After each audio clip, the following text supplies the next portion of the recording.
नमस्कार दोस्तों, स्वागत है आपका आपके अपने चैनल facts.com में।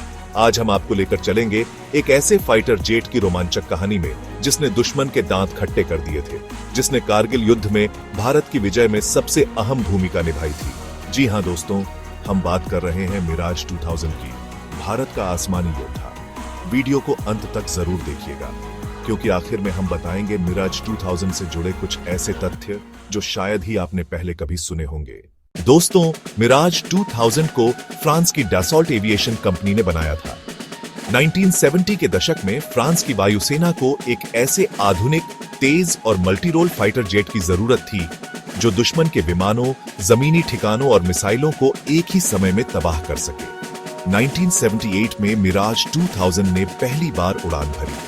1984 में यह फ्रांस की एयरफोर्स का हिस्सा बना। इसके बाद दुनिया के कई देशों ने इसे खरीदा, जिनमें भारत, यूनाइटेड अरब अमीरात, मिस्र, पेरू, ताइवान और ग्रीस शामिल हैं। अब बात करते हैं इसके दमदार फीचर्स की। मिराज 2000 एक single engine multirole fighter jet है। स्पीड 2336 किलोमीटर पर एच, मैच 2.2। अधिकतम उड़ान, ऊंचाई 59,000 फीट, रेंज 1550 किलोमीटर, माइसीए और मैजिक 2 एयर टू एयर मिसाइलें, लेजर गाइडेड बम 30 mm, dual barrel DEFA cannon nuclear weapon ले जाने की क्षमता। इसके साथ ही मिराज 2000 में fly by wire control system है, जो पायलट को बेहतरीन कंट्रोल देता है। इसका रडार सिस्टम दुश्मन को दूर से ही पहचान सकता है और तुरंत हमला कर सकता है। भारत ने मिराज 2000 को 1980 के दशक में खरीदा। उस समय पाकिस्तान के पास अमेरिका से मिले F-16 फाइटर जेट्स थे, जिनसे टक्कर लेने के लिए भारत को भी अत्याधुनिक विमान चाहिए था। 1982 में भारत सरकार ने डसॉल्ट एविएशन से मिराज 2000 खरीदने का करार किया। पहली खेप 1985 में भारतीय वायुसेना में शामिल हुई। भारतीय वायुसेना ने इसका नाम रखा वज्र, क्योंकि यह दुश्मन पर वज्र की तरह गिरता था। अब आता है सबसे रोमांचक हिस्सा, 1999 का कारगिल युद्ध। पाकिस्तानी घुसपैठियों ने भारत की सीमा में घुसकर ऊंचाई वाले इलाकों पर कब्जा कर लिया था। सामान्य फाइटर जेट्स इतनी ऊंचाई पर सटीक हमला नहीं कर सकते थे।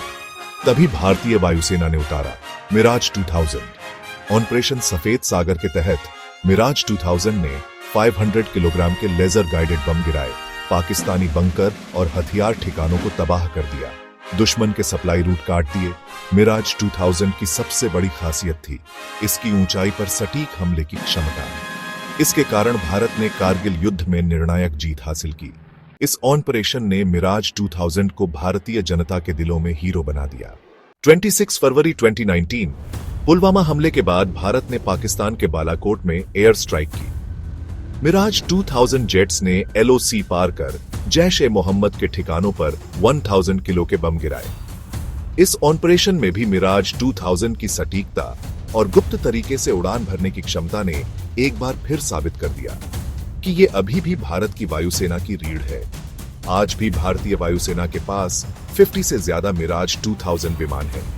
इन्हें समय समय पर अपग्रेड किया जा रहा है। नई रडार, एडवांस हथियार सिस्टम, स्मार्ट बम और एंटी शिप मिसाइलें लगाई जा रही हैं। डसॉल्ट और HAL मिलकर मिराज 2000 के MLU मिडलाइफ अपग्रेड प्रोग्राम पर काम कर रहे हैं। भविष्य में मिराज 2000 को AMCA advanced medium combat aircraft और तेजस MK2 से रिप्लेस किया जाएगा। लेकिन जब तक ये पूरी तरह तैयार नहीं होते, मिराज 2000 भारत की वायु सीमा की सुरक्षा में तैनात रहेगा। इस मिराज 2000 एक बार में 2 मैच 2360 किलोमीटर पर एच की स्पीड से उड़ सकता है। 2. इसे दुनिया का सबसे सटीक लेजर गाइडेड बम गिराने वाला फाइटर जेट माना जाता है। 3. मिराज 2000 ने कभी भी भारत के किसी ऑपरेशन में फेल नहीं किया। 4 कारगिल युद्ध के दौरान मिराज 2000 ने 24 घंटे में 3 बार ऑपरेशन किए। 5. ये विमान सिर्फ 1 मिनट में 50,000 फीट तक पहुंच सकता है। 6. बालाकोट एयर स्ट्राइक में बिना दुश्मन को पता चले पाकिस्तानी सीमा में घुस गया था। 7. मिराज 2000 को वज्र इसीलिए कहा गया क्योंकि ये दुश्मन पर बिजली की तरह गिरता है। तो दोस्तों, ये थी भारत के आसमानी योद्धा मिराज 2000 की कहानी। ये सिर्फ एक फाइटर जेट नहीं, बल्कि भारत के आत्मसम्मान, तकनीक और ताकत का प्रतीक है। अगर आपको ये वीडियो पसंद आई हो तो लाइक, शेयर और चैनल को सब्सक्राइब करना मत भूलिएगा। ऐसे ही और रोचक डिफेंस टॉपिक्स के लिए जुड़े रहिए facts.com के साथ। जय हिंद, वंदे मातरम।